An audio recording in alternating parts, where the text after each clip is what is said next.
everyone. Welcome back to the ECR podcast. I'm Hermione, the co-convener of the Scottish Education Research Association Early Career Researchers Network. Today, I'm with my University of Stirling fellow PGR, Daniel. Daniel, would you like to introduce yourself a little bit? Thanks, Hermione. Yes, I'm Daniel. I'm doing an education PhD at the University of Stirling. Okay, so I'm going to ask you the starter question by your choice. How many languages do you speak? What are the languages that you speak fluently for academic exchange? Well, I love language learning, but I only started it seriously as an adult. And English and Spanish are the two languages I use the most, and I'd be happy to have an academic exchange in either of those languages. I can hold a conversation in Portuguese if it's not too hard. But in sociolinguistics, we talk about communicative repertoire. It's the idea that everyone has a unique collection of linguistic features that they build up through their lifetime. And so from thinking about language in terms of communicative repertoire, I've got all kinds of things going on. There's Spanish and English and Portuguese, but I've got little bits and pieces of French and German and Arabic. And I'm an ESOL teacher. I teach English for speakers of other languages. And when I meet a learner for the first time, I usually ask them to teach me a phrase in a language they know. So yeah, now I can say hello. I can greet people in about 15 languages, and it's just a nice way to build rapport with someone, especially someone you don't have a language in common with. Those little language learning exchanges can really help form a connection.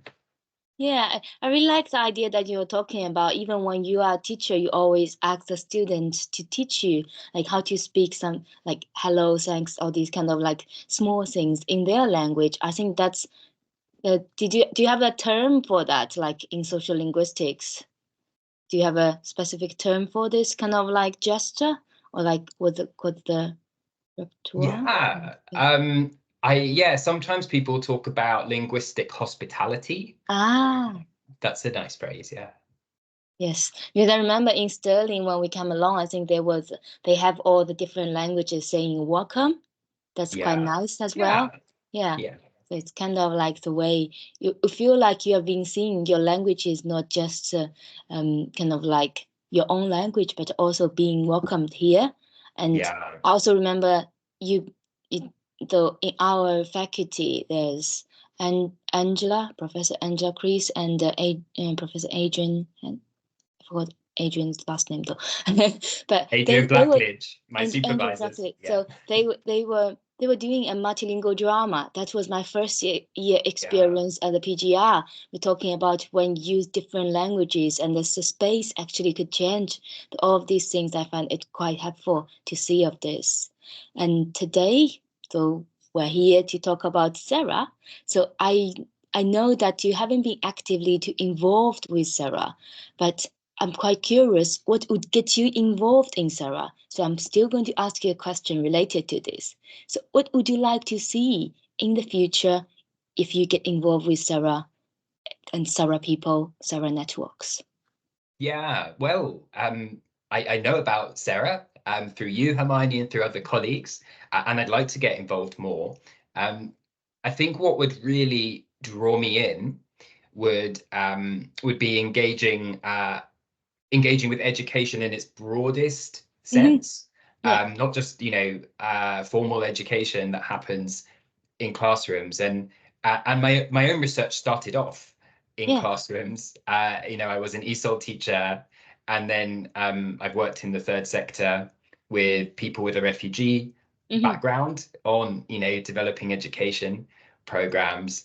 And my that was in London, started off in London, and I do that now in Glasgow as well.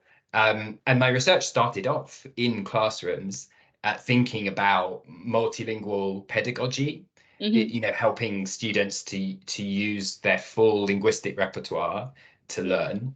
and that's where I started. But since then, actually, I've moved outside the classroom. I'm currently my PhD is a linguistic ethnography. So I'm participating in different migrant and refugee support groups in Glasgow. One is an advocacy and campaigning group made up of people seeking asylum. And there's another group of community storytellers as well, which is a real mix of people, local Glaswegians who've lived here all their lives, and there are people in that group as well who are new to Scotland and new to English as well. And when you're an adult learning a new language, that language learning doesn't just happen in a classroom. It happens in every aspect of your life. So yeah, that would be something that would really draw me into SERA events, like focus on adult education in its broadest sense. In the broadest sense, definitely. When you were talking about language learning in not in the classroom, I started to think about my mom. My mom learning English in Duolingo. I'm learning English I'm not learning English. I'm learning German in Duolingo as well. So these kind of there are different things they could do. And even in the university, there are these. I think some universities have the language exchange society. Some have the language society. So all of these things, they also I also see this as education. And even for the people who have been interviewed by SERA, they mentioned this as well. Have one German scholar, Dr. Carsten Kanklis, talk about education as if you look at in the German context, there are actually two words related to education, but in English there's only one word. And sometimes people, if you don't, like you said, if you didn't specify, say, to the widest sense of this, people assume what you are talking about education is just school education, but schooling is not just education. Education is way more broad than that. I'm glad that you mentioned this, and I hope SERA would address more of this as well. We have the different kind of networks, but I do think there's more thing we could do. And I could go and check when I go to the SERA 50 events and see if they have a language education, language society, social linguistic things. If not, maybe they're the new network we could build. Yeah, and I'm interested in engaging with colleagues in different fields, and there's certainly a lot we can learn from talking to people with working in a different context. So that exchange is important. Yeah, I think it's all about a community. Even for me, how I see SERA ECR, it's like it's not the things I want to do. It's the thing I see people need it, and I responded to this and see is there anything I can help. Just like the way when I came here, my senior peers, like now Dr. Claire Ramchen, asked like, is there anything she could do, and she had to do a lot of this because she just went through this way and want to make it easier for me by knowing like what are the key dates, what I think I should focus on, what I think I shouldn't be worrying too much about. And it's very important to have this peer community as well as the kind of like the supervisors and mentors helping you with this as well. Now we move on to the kind of like peer mentoring thing, I would say, with the ECR, early career researchers. So I know you've been making good progress with your PhD research, and you're also a funded SGSS student as well. So how did you kind of like make it happen? Are there some people that you think have influenced you into this field of research? And what did they do to support you to thrive in this ECR journey? Yeah, well, lots of people. I owe where I am today to a lot of people, and it's hard to know where to begin, isn't it? Because my parents and my teachers at school and my friends and my family, everyone's helped me get where I am today.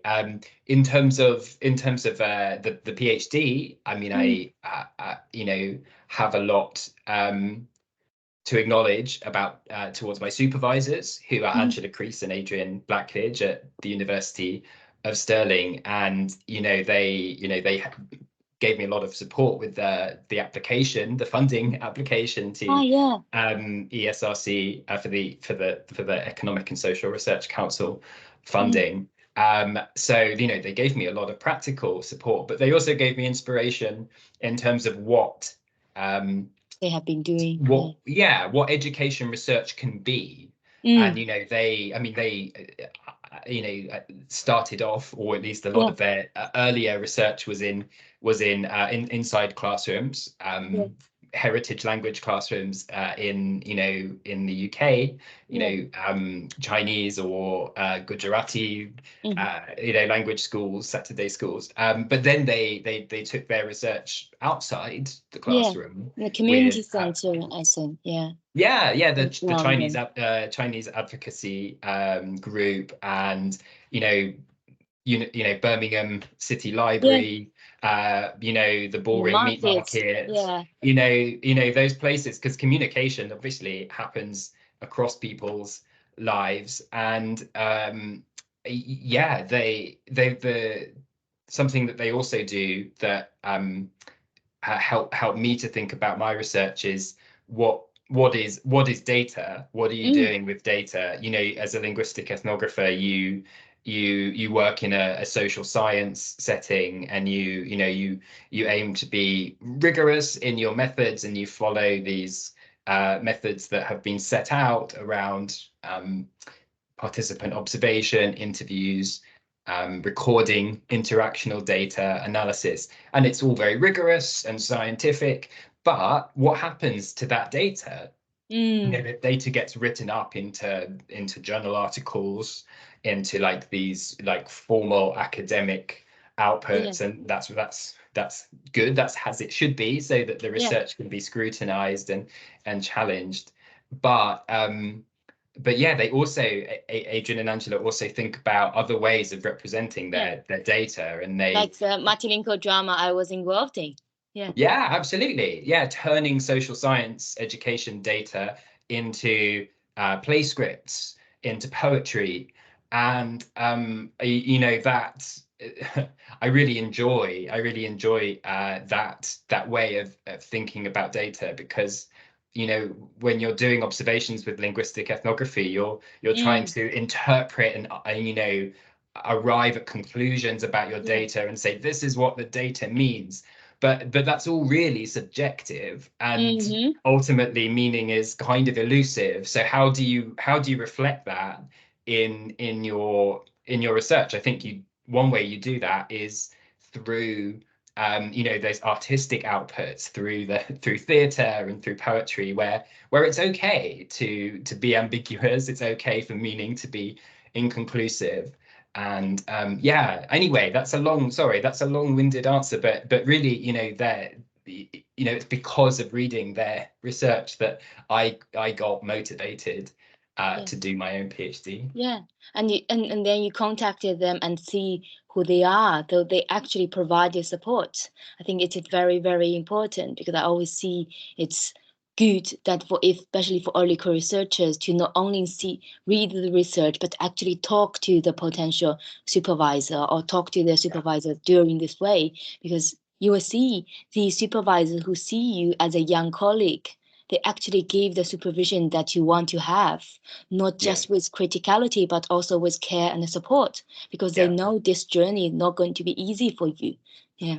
Yeah, no, totally. And that's why these things are really hard to pin down, because it was through my my master's supervisor at Institute of Education in London, Emma Brooks. She was the one who kind of planted the seed in my head, about doing a PhD, and maybe you want to talk to Angela and Adrian, because there's a lot of overlap between your interests and their interests. And then I met one of their students, Nahoko, at an online conference, and she introduced me to Angela by email. That was a really nice thing for Nahoko to do.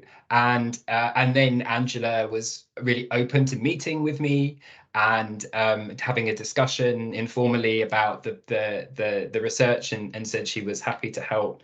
That And then there's Greg Mannion at University of Stirling, who looked over my application, my funding application, and so many people kind of in that support network around me that made that happen. So that's something for early career researchers to think about, isn't it? Who is in your support network, and how can you widen that as much as possible? I think so. And also very important, like you were talking about, it's actually you already have something interested in your mind. That's why people could because like you were talking about your tutor in UCLE was talking about, oh, your research actually overlaps with this professor's work as well. So that's how you kind of because you already have something, and it's about you finding someone actually could supervise you in the topic that you're interested in. And of course, because they're a professor in this field, they probably definitely have way more experience in this, and having the students, especially the students or graduated students, to know is it's they are supportive, and the students also open to do this. That's a very I think it's very, very important way to kind of know potential supervisors.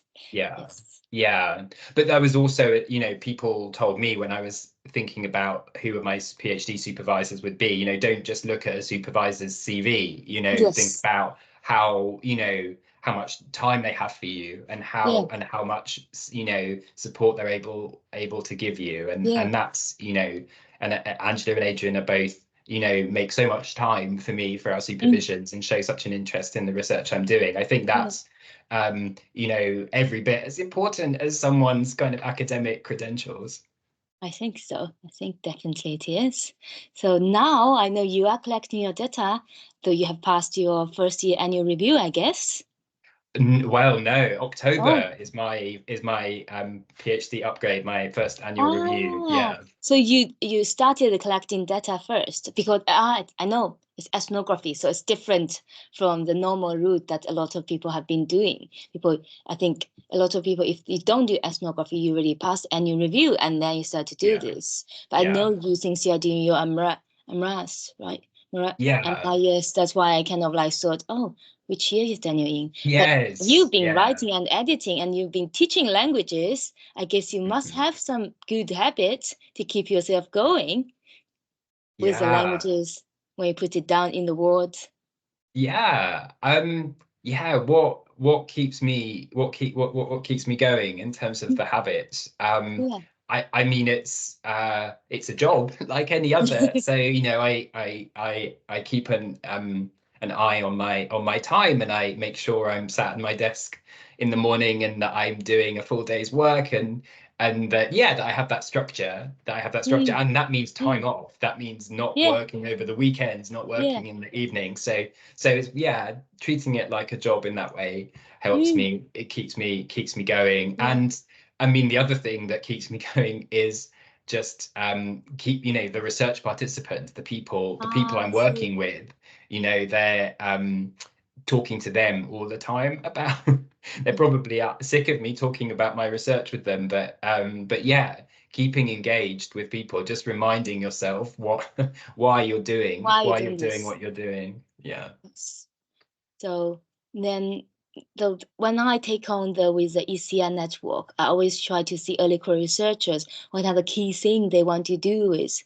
And based on the survey, based on talking to people, we know everyone really care about the writing. So edited writing workshop we have. And another thing is conversation with scholars, not just with the established scholars, but from emerging scholars, all of this kind of in a full spectrum of researchers and the scholars.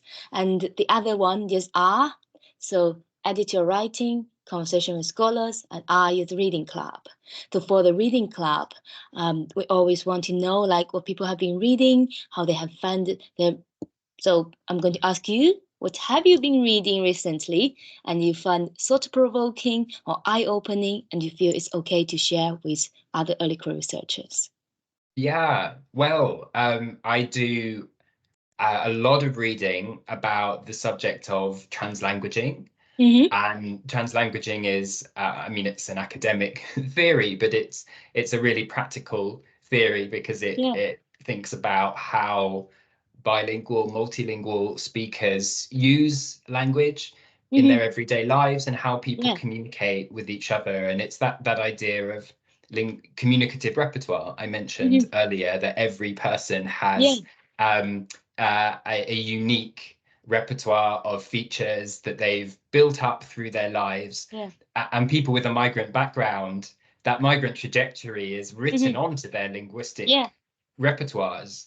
And yeah, and people use those, use what they know, use what they've got in their repertoires Yeah. very flexibly and dynamically in any situation to achieve a communicative goal. And so I read a lot of the work of Ophelia Garcia Mhm. and her colleagues at City University, New York, and her work with Li Wei at Mhm. the Institute of Education in London. Interesting. Yeah. Yeah, and they're very good at keeping translanguaging focused on speakers, Mm. not on languages. It's obviously it's fascinating, the way people fluidly move between these named languages Yeah. like Spanish and English, but I think you can get too focused on, oh, what language does that word belong to, and what mixing practices are happening Yeah. here.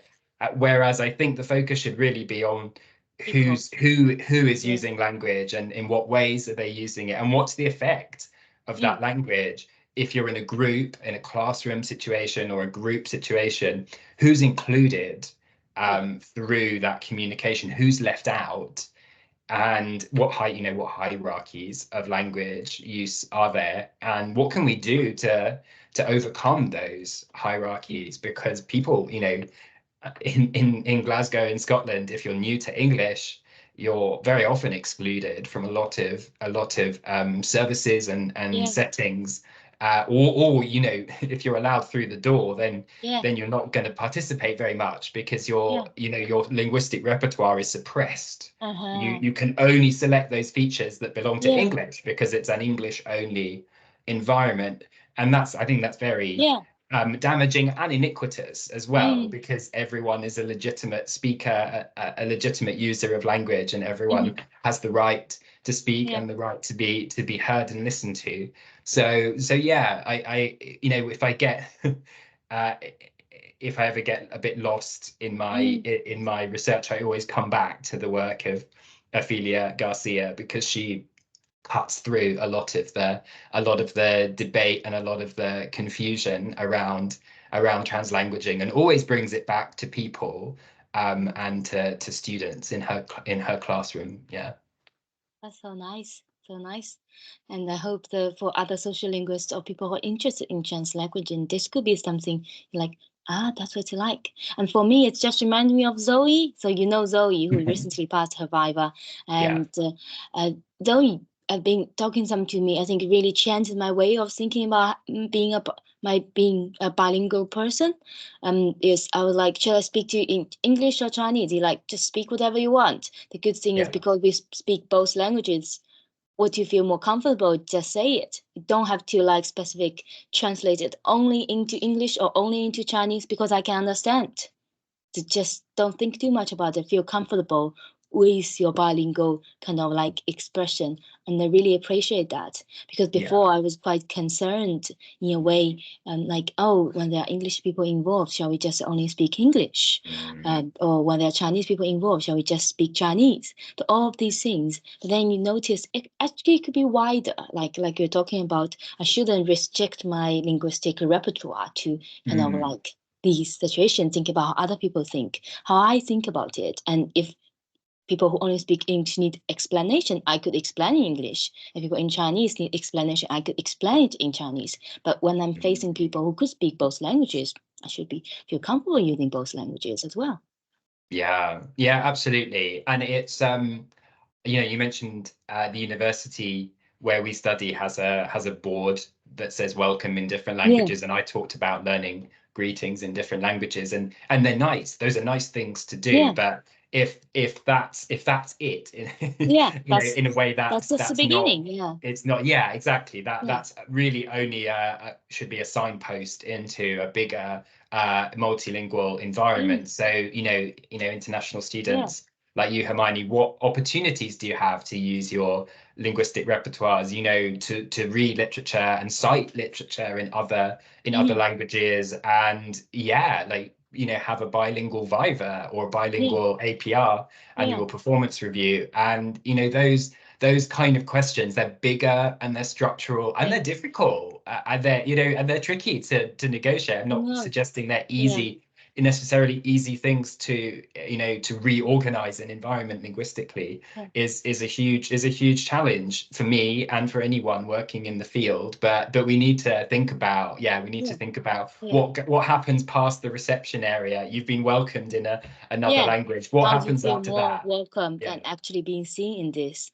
The only thing is I couldn't have my bilingual viva or the bilingual APR, but I did put in some of the Chinese characters in my thesis and mention about the Chinese tradition of this, like how education, 教育, and how geography, 地理, it has been discussed in China of this. The reason I could only do like mainly English is because I'm actually the first Chinese person study abroad and focus on geography, teacher education, curriculum making, and teacher agency. So there's no one back in China could do this. But since I've done it, I was thinking like imaginary future, I could be the examiner. Like, I feel comfortable if you want to mention something in Chinese or things like that. It's okay. I could understand you. And I think this is just a beginning. So if you wanted to be more friendly, it could be part of the changes you want to see. So great. I think that's brilliant. Yeah. So now we come to the question is, when you experience lows in your work, what do you do to remotivate yourself? Sure. I think I started answering that question earlier because for me, I feel very motivated in my research, and my research came out of my work, as an ESOL teacher, and talking to ESOL learners who told me that they wanted, to go to their local further education college. But they went to the registration meeting and they were told their English wasn't good enough for a beginner ESOL class, and they needed to, the college would direct people to my organization, the charity I work for, to access community ESOL classes. And there were so many examples of that kind of discrimination towards new speakers of English, and it happens in job centers, it happens in medical appointments, it happens all over the place, and it's really unfair and really frustrating to see as an ESOL teacher. So that that gave me the idea, the proposal for my research, and I hope my research can make a contribution to that real world problem in which language is a central issue. And I keep coming back to the purpose of my research and remind myself that I'm part of a much bigger community of practitioners, because a single piece of PhD research is not going to make the change that I want to see in the world, but it can be a part of a bigger movement towards goals with people who, whose values I share. So I just stay focused on that as much as I can. Thank you. So now we come to the final part of the podcast, is that you choose one question from the previous interviewees and you leave a question after answering it. So I know you have chosen this question by Omo Labeka. So Labeka leaves this question: how can we see our research in a decolonial way, truly decolonial lens, to interrogate the assumptions and the power relations in educational research? Yeah, what a good question, and what a big question. And it's not a question I can answer fully, because I am really thinking about that every day, or very often in my work, and I haven't got a satisfactory answer, but I am asking myself that question. For me especially, I think it's an important question for every researcher. It's especially important for me though, because in my current research, you know, I don't have a refugee background and I'm not a migrant to the UK. I have been a migrant in other countries, but you know, I don't share that experience with the research participants. Therefore, what am I doing in my research to take a decolonial approach to move away from, you know, dominant perspectives that I maybe grew up with and were taught about, and how do I attend to other ways of seeing the world? And really, I would like to know what other people have to say Yeah. about a decolonial approach. But as it's me, as it's me, I would say that, as I understand it, a decolonial approach involves a more participatory approach to research. Yeah. In my context, that means researching with people who have a refugee and migrant background, you know, not doing research on or for those groups. And therefore, what is a participatory approach?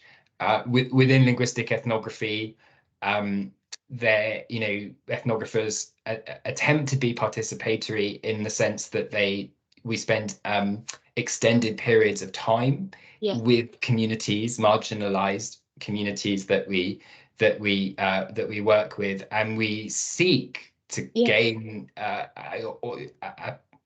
understanding of what's important to the groups that we're working with, and that their perspective shapes my research questions, shapes what I prioritize in my work. And there are other ways of being participatory too, you know, co-producing research with marginalized communities, actively working towards reducing power imbalances by giving people with lived experience positions of relative power within research, you know, setting the research agenda, you know, conducting the data collection, conducting the analysis, being involved in the write-up and the dissemination of that research. And that's something I'm only just starting to think about as an early career researcher. And I'm, you know, interested in taking my research in participatory directions.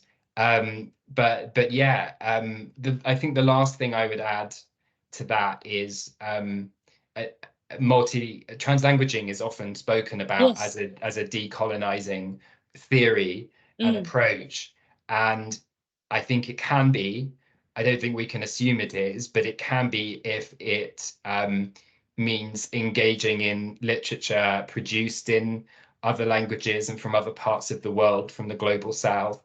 You know, so much translanguaging research now is starting to come out of countries in Africa, for example, that have huge amounts of linguistic diversity and a real make contributions to the field of translanguaging that couldn't be made anywhere else.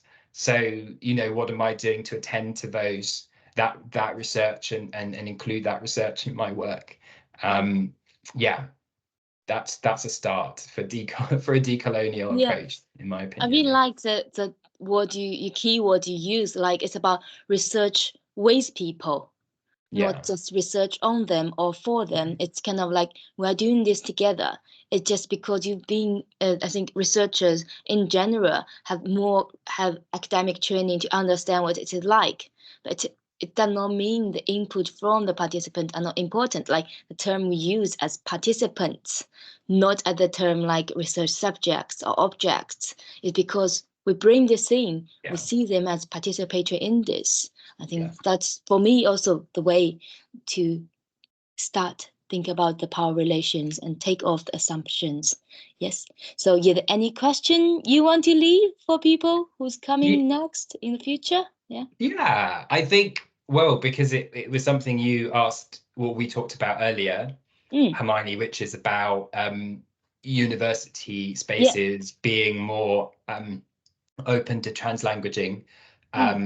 And yeah, so my question is, how do we overcome the dominance of English in higher education and make education research more open to multilingual methods and practices? And yeah, I'd really like to hear what other people have to say about that. Thank you. It's a really, really interesting question. I'll try to see if I could find some linguists on this as well. Yeah, or just anyone Yeah. anyone at all who's speaks other languages and wants to use their repertoires in their research. That doesn't have to be a linguist at all. Anyone who's a language user, I think, would have something interesting to say about that. Yes. Thank you, Daniel, for your time. Thank you, Hermione. That was great.